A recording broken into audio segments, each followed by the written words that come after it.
ఆకివీడు పెద్దపేట దళిత ప్రజలందరికీ అలాగే ఇవాళ ఇక్కడ ఈ ఆకివీడు పెద్దపేట దళితులకి మద్దతుగా విచ్చేసినటువంటి బహుజన్ సమాజ్ పార్టీ మరి వెస్ట్ గోదావరి జిల్లా అధ్యక్షులు ఎలియ రాజు గారు, అలాగే బీఎస్పీ రాష్ట్ర కార్యదర్శి మురాల రత్నరాజు గారు, అలాగే బీఎస్పీ తూర్పుగోదావరి జిల్లా ఉపాధ్యక్షులు శివరాజు గారు, ఇక్కడికి విచ్చేసినటువంటి రెండు జిల్లాలకు సంబంధించిన బీఎస్పీ నాయకులకు, అసెంబ్లీ నాయకులకు అందరికీ కూడా జైభీములు తెలియజేసుకుంటూ ఉన్నాను. ఈరోజు ఈ ఆకివీడు పెద్దపేటలో మరి సుమారు 2500 మంది దళిత జనాభా ఉన్నారు. ఈ 2500 దళిత జనాభా వాళ్ళ పేటలో ఉన్నటువంటి సమస్యల గురించి నిరంతరం ఆలోచిస్తూ ఉన్నారు. ఎందుకంటే ఈ పేటలో డ్రైనేజ్ సిల్ట్ తీసి ఇక్కడ రోడ్డు మీద వేస్తే కనీసం ఆ సిల్ట్ కూడా పక్కకు తీసుకెళ్లకుండా ఉండే పరిస్థితి. ఇక్కడికి ఎవరికన్నా పేటలోకి జనం వస్తే ముక్కు మూసుకుని వెళ్ళాల్సిన పరిస్థితి ఉంది. ఈవెన్ ఈ దళిత పేటలో తాగే వాటర్ కూడా డ్రైన్ వాటర్గా ఉండే పరిస్థితి ఉంది. ఇది చాలామంది ఇక్కడ వాటర్ తాగాలంటే కూడా మిగతా ప్రజలు ఇబ్బంది పడే పరిస్థితి ఉంది. ఇలా దోమల మందు స్ప్రే చేసే చాలా కాలం అవుతుంది.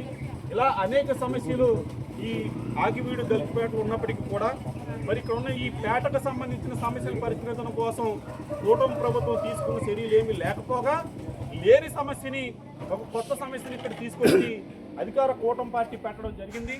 ఇక్కడ ఈ 2500 మంది దళితుల్లో కనీసం 10 మంది కూడా మాకు ఇక్కడ హిందూ దేవాలయం కట్టండి అడిగిన వాళ్ళు 10 మంది కూడా లేరు. ఈవెన్ ఒక్కరు కూడా లేరు మాకు గుడి కట్టండి. కానీ ఇక్కడ ఆ సమస్య ఏమి లేకపోయినప్పటికీ కూడా మరి కూటమి ప్రభుత్వం తరపున నెగ్గిన స్థానిక ఎమ్మెల్యే, డిప్యూటీ స్పీకరు ఇక్కడ ఒక ఈ పేటకు సంబంధం లేని వాళ్ళని, ఈ ఊరికి కూడా సంబంధం లేని వాళ్ళు అనుకోండి, ఈ ఊరికి కూడా సంబంధం లేని వాళ్ళకి 2-3 వేసుకొచ్చి ఇక్కడ నేను గుడి కడతాను, ఈ గుడిలో మీరందరూ కూడా ఖచ్చితంగా పూజలు చేయాలని చెప్పేసి ఒక నియంత్రిత వైఖరిని కూటమి ప్రభుత్వం ఏర్పరిచి ఇక్కడ దళితేతరులకి మధ్యన మతపరమైన ఘర్షణలు క్రియేట్ చేయడానికి కూటమి ప్రభుత్వం పనిచేస్తూ ఉంది. దీన్ని బహుజన్ సమాజ్ పార్టీ తరఫున తీవ్రంగా ఖండిస్తూ ఉన్నాం. ఎందుకంటే ప్రభుత్వ బాధ్యత ఏంటనంటే ఎక్కడైనా మత ఘర్షణలు, కుల ఘర్షణలు ఏర్పడితే ప్రభుత్వము లేదంటే ప్రజాప్రతినిధులు ఎంటర్ అయ్యి ఆ వర్గాలను కూర్చోబెట్టి అక్కడ కుల ఘర్షణలు కానీ మత ఘర్షణలు కానీ లేకుండా ఒక శాంతియుత వాతావరణం ఏర్పాటు చేయడం కోసం ప్రభుత్వ అధికారులు చేస్తూ ఉంటారు. ఇక్కడ రివర్స్ జరుగుతూ ఉంది. అంటే లేని ఘర్షణలు ఇక్కడ కూటమి ప్రభుత్వమే క్రియేట్ చేస్తున్నట్టు ఖచ్చితంగా కనిపిస్తూ ఉంది. ఈయన అధికారంలోకి వచ్చిన కానీ ఇక్కడ ఈ నియోజకవర్గంలో కూటమి ప్రభుత్వం పరిపాలన ఎట్లా ఉందంటే అంబేద్కర్ ఫ్లెక్సీ ఉంటే ఈయనే డైరెక్ట్గా వెళ్ళి తిప్పేస్తారు. ఈయనే అక్కడ ఎవరన్నా పెద్ద మనుషులను కూర్చోబెట్టి అధికారులు పిలిచి ఒక సఖ్యత చేసి గౌరవప్రదంగా అక్కడ దళిత నాయకులతోనో పెద్ద మనుషులతోనో ఈ ఫ్లెక్సీ తీసి పక్కనట్టున్నాను ఒక పెద్ద మనిషి సలహాగా చెప్తాడు. ఈయన అల్లరి సొంట రోల్లాగా, ఈ ప్రజాపతి ఒక సొంట రోల్లాగా, ఒక అల్లరి రోల్లాగా ఈయనే డైరెక్ట్గా వెళ్ళిపోయి ఆకతాయుడు చెప్పినట్టుగా అంబేద్కర్ ఫ్లెక్సీ ఏలూరు పాల్లో చెప్పేశాడు. దళితుల నమ్మకం వాళ్ళు ఎక్కువగా ప్రభువుని నమ్ముకుని చేస్తూ ఉంటారు. చర్చికి వెళ్తే ఆ చర్చిల్ని కూల్ చేయడం, ఈయనే దగ్గరుండి దాన్ని నాయకత్వం వహించడం చూస్తుంటే మేము ఏం ఫీల్ అవుతున్నామంటే ఈ రాష్ట్రంలో కూటమి ప్రభుత్వం దళితులకి, క్రైస్తవులకి, మైనార్టీలకి వ్యతిరేకంగా పనిచేయడానికి నిర్ణయం తీసుకుందేమని ఒక అనుమానం మాకు ప్రబలంగా మా ప్రజల్లో నెలకొని ఉంది.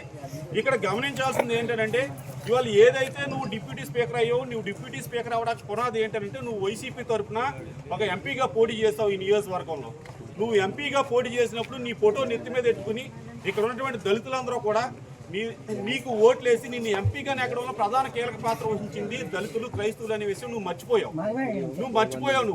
నువ్వు ఎంపీ ఆ రోజు ఎంపీ కాకపోయిండుంటే ఇవాళ చంద్రబాబు నాయుడు కానీ, పవన్ కళ్యాణ్ కానీ, బీజేపీ కానీ నీ ముఖం చూడనైనా చూడరు. ఆ రోజు ఎంపీగా నెగ్గావు కాబట్టి ఇవాళ నేను తీసుకొచ్చి ఎమ్మెల్యేగా టికెట్ ఇచ్చి గెలిపించారు. అంటే నీకు రాజకీయంగా ఫిక్స్ పెట్టింది దళితులు అనే విషయం నువ్వు మర్చిపోతున్నావు. అంతకుముందు కూడా బీజేపీ తరఫున పోటీ చేసావు, అంతకుముందు కూడా నువ్వు పోటీ చేసావు బీజేపీ తరఫున. అప్పుడు ఎందుకు నెగ్గలేదు నువ్వు? అప్పుడు ఎందుకు ఓడిపోయావు? నువ్వు 2014లో 19లో ఎందుకు నెగ్గావు అంటే బికాజ్ ఆఫ్ దళితుల ఓట్లు, దళితులు నీ వెనకాల ఉండబట్టి నెగ్గావు. ఇవాళ ఏ దళితులు అయితే నిన్ను ఎంపీని చేశారో ఆ ఎంపీ చేసిన ప్రజల్ని మర్చిపోయి వాళ్ళకు వెన్నుపోటు పొడిచే విధంగా నువ్వు ప్రవర్తిస్తున్నావు. దీనికి కూటమి ప్రభుత్వం పూర్తి స్థాయి అండదండలు ఇస్తూ ఉంది. ఒక్కటి మీరు గుర్తుంచుకోండి, దళితులు, మైనార్టీలు కానీ ఈ రాష్ట్రంలో తలుసుకుంటే మీరు ఏదైతే 165 మంది ఎమ్మెల్యేలు గెలిచామని విర్రవీగుతున్నారో అవి 11కో 22కో వచ్చేసే అవకాశం ఉంది. 11కి 23కి పెద్ద డిఫరెన్స్ ఏమీ లేదు, 12 మాత్రమే డిఫరెన్స్. ఆ విషయం మర్చిపోతున్నారు మీరు.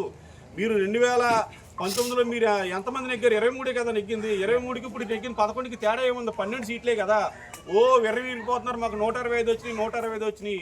ఈ దళితులు మైనార్టీలు ఒక్కసారి తిరగబడి మీకు వ్యతిరేకంగా ఓటేసామంటే మీరు ఎక్కడ ఉంటారో అధికార పీఠాల్లోంచి కిందకు వచ్చేసి పరిస్థితి ఉంటుంది. ఆ పరిస్థితిని మీరు తెచ్చుకోవద్దు. ఇక్కడ కంట్రోల్లో ఉండండి. అంటే దళితులు అంటే ఆకువీడు నీ ఉండి నియోజకవర్గంలోనే దళితులు ఉన్నారని అనుకోకు. మొత్తం ఆంధ్రప్రదేశ్లో ప్రతి నియోజకవర్గంలో కూడా వేల సంఖ్యలో ఓటర్లు ఉన్నారు. మాకు ఎవడు నెగ్గాలి, ఎవడు ముఖ్యమంత్రి సీట్లో కూర్చోవాలి, ఎవడు ఇంట్లో కూర్చోవాలని డిసైడ్ చేసే శక్తి ఈ రాష్ట్రంలో దళితులకి మైనార్టీలకి మాత్రం ఉందనే విషయం ఈ కూటమి ప్రభుత్వం గుర్తుంచుకోవాలి. మీరు కాదుకూడదని చెప్పేసి లా అండ్ ఆర్డర్ క్రియేట్ చేసి పేటల్లో తీసుకొచ్చి మీరు దేవాలయాలు కట్టుకోండి, హిందూ గుళ్ళు కట్టుకోండి, మీరు పూజలు చేసుకోండి, మాకు ఏమాత్రం కూడా అభ్యంతరం లేదు. మిమ్మల్ని మేము కూడా గౌరవిస్తాం. కానీ మమ్మల్ని బలవంతంగా పూజలు చేయండి, బలవంతంగా పూజలు చేయకపోతే మీకు ఇబ్బంది చేస్తామంటే మాత్రం ఇక్కడ చూస్తూ కూర్చునే పరిస్థితి లేదు. ఇక్కడ కూటమి ప్రభుత్వం ఆలోచించుకోవాల్సింది ఏంటంటే ఏ వ్యక్తిని వెనకేసుకుని అయితే మీరు వస్తున్నారో వాళ్ళ ఓట్ బ్యాంక్ ఎంత ఉందో, ఎవరిని వ్యతిరేకిస్తున్నారో వాళ్ళ ఓట్ బ్యాంక్ ఎంత ఉందో బేరీ చేసుకోండి. మీరు ఇవాళ రఘురామకృష్ణరాజు వెనకాల ఈ కూటమి ప్రభుత్వం వెళ్ళి అతను చేసిన ప్రతి దానికి సపోర్ట్ చేసి మీరు ముందుకు వెళ్తే ఈ రాష్ట్రంలో అతను ఓట్ బ్యాంక్ ఎంత, ఎవరినైతే ఇబ్బంది పెడుతున్నారో దళితుల ఓటు బ్యాంక్ ఎంత, మైనార్టీల ఓటు బ్యాంక్ ఎంత, ఇవన్నీ క్యాలిక్యులేషన్ చేసుకుని 2029లో మీరు సీఎం సీట్లో కూర్చోవాలనుకుంటున్నారా, ఇంట్లో కూర్చోవాలనుకుంటే కూటమి నాయకులు డిసైడ్ చేసుకోవాల్సిన పరిస్థితి ఉంది. మీరు ఆలోచించుకోండి. అంతేకాకుండా ఇక్కడ స్థానిక ఎస్ఐ గారు టెంట్ వేసుకునే అవకాశం కూడా లేకపోవడం ఏంటి? మేమేమన్నా రాళ్ళుదాడులు చేస్తామా, కర్రలు పట్టుకుని తిరుగుతున్నామా, ఏమన్నా అల్లర్లు క్రియేట్ చేస్తున్నామా? మేము శాంతియుతంగా ఒక టెంట్లో కూర్చుని మా హక్కులు మేము కాపాడుకోవడం కోసం, మాకు జరిగే అన్యాయాన్ని ప్రపంచానికి తెలియజెప్పడం కోసం ఒక శాంతియుత నిరసన చేస్తామంటే టెంట్ వేయడానికి వీలు లేదంటే కనీసం ఈ రాష్ట్రంలో మేము మాకు జరిగిన అన్యాయాన్ని శాంతియుతంగా నిరసన తెలుసుకునే హక్కు లేదు. రాజ్యాంగబద్ధమైన హక్కుని మీరు ఎలా లాక్కుంటారు? మీరు ఇవాళ మరి ఇదే కూటమి నాయకులు గత 5 సంవత్సరాలుగా ఎన్ని టెంట్లు వేయలేదు, ఎన్ని ధర్నాలు చేయలేదు, ఎన్నిసార్లు రాస్తారోకలు చేయలేదు, ఎన్నిసార్లు లా అండ్ ఆర్డర్ క్రియేట్ చేయలేదు. మేము law and order problem create చేయం. మాకు జరుగుతుంది అన్యాయం అనేసి మా ప్రజలకు తెలియజెప్తాం. మీ పద్ధతి ఎలాగే కొనసాగితే ఇక్కడ స్థానిక నాయకత్వం, దళిత నాయకులు, పెద్దలు అందరూ ఉన్నారు, వీళ్ళు నిర్ణయం తీసుకుంటారు. చెలో ఆకివీడు పిలిపిస్తే మొత్తం 2 జిల్లాల్లో ఉన్నటువంటి ప్రజలందరూ కూడా ఆకివీడు రావాల్సిన పరిస్థితిని మీరు క్రియేట్ చేసుకోవద్దు. లక్షలాదిగా కథలు రావాల్సిన పరిస్థితి వస్తుంది. ఇది ఈ ఆకివీడితోనూ పెద్దపేట సమస్యగా మాత్రం మీరు ఫీల్ కావద్దని తెలియజేసుకుంటూ మరొక్కసారి ఈ కూటమి ప్రభుత్వానికి వార్నింగ్ ఇస్తున్నాం. ఖచ్చితంగా దళితులకు వ్యతిరేకంగా కానీ, మైనార్టీలకు వ్యతిరేకంగా కానీ మీరు అడుగులు ముందుకేస్తే మాత్రం మా అడుగులు 2029లో మీరు ఇంట్లో ఎలా కూర్చోబెట్టాలనే దాని వైపు మేము అందరం ఆలోచిస్తామని తెలియజేసుకుంటున్నాం. జై భీమ్.